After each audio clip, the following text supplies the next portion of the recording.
मनुष्य के आदतों से ही उनके स्वभाव का अंदाज़ा लगाया जा सकता है। वास्तव में हमारी जैसी आदत होगी वैसे ही हमारा स्वभाव होगा और इसमें कोई शक नहीं कि हमारी पहचान हमारी आदतों से ही होती है।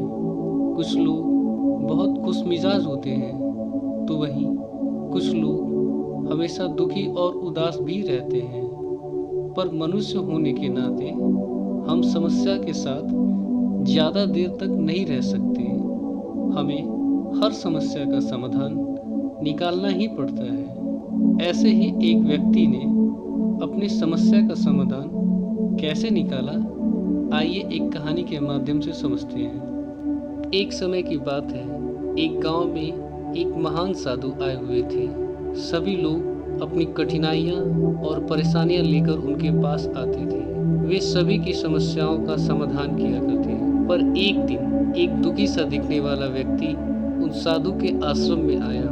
उसने उन साधु से एक विशेष प्रश्न किया, गुरुदेव, मैं यह जानना चाहता हूँ कि सदैव खुश रहने का राज क्या है। साधु थोड़ी देर शांत रहे और फिर बोले, तुम मेरे साथ चलो, आज मैं तुम्हें खुश रहने का राज बताता हूँ। साधु महाराज और वो व्यक्ति जंगल की तरफ चलने लगे। साधु ने एक बड़ा सा पत्थर उठाया और उस व्यक्ति को कहा, इसे पकड़ो और चलो। उस व्यक्ति ने पत्थर को उठाया और वह ऋषि के साथ चलने लगा।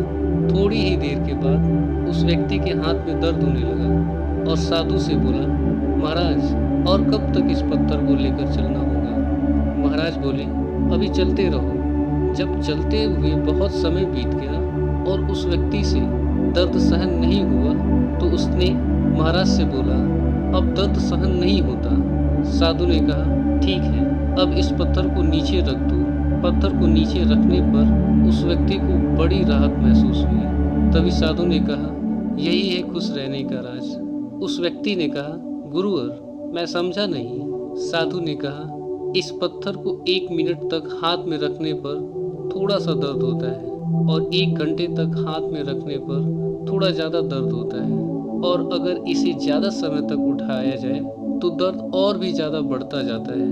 उसी तरह दुखों के भार को जितने ज़्यादा समय तक उठाते रहोगे उतने ही ज़्यादा समय तक हम दुखी और निराश रहेंगे। यह हम पर निर्भर करता है कि हम दुखों के बोझ को 1 मिनट तक उठाए रखते हैं या उसे दिन भर उठाएं।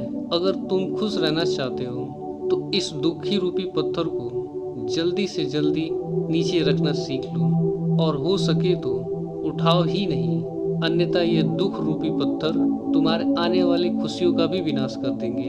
मॉरल ऑफ द स्टोरी, मनुष्य अपनी प्रसन्नता का निर्माता स्वयं है।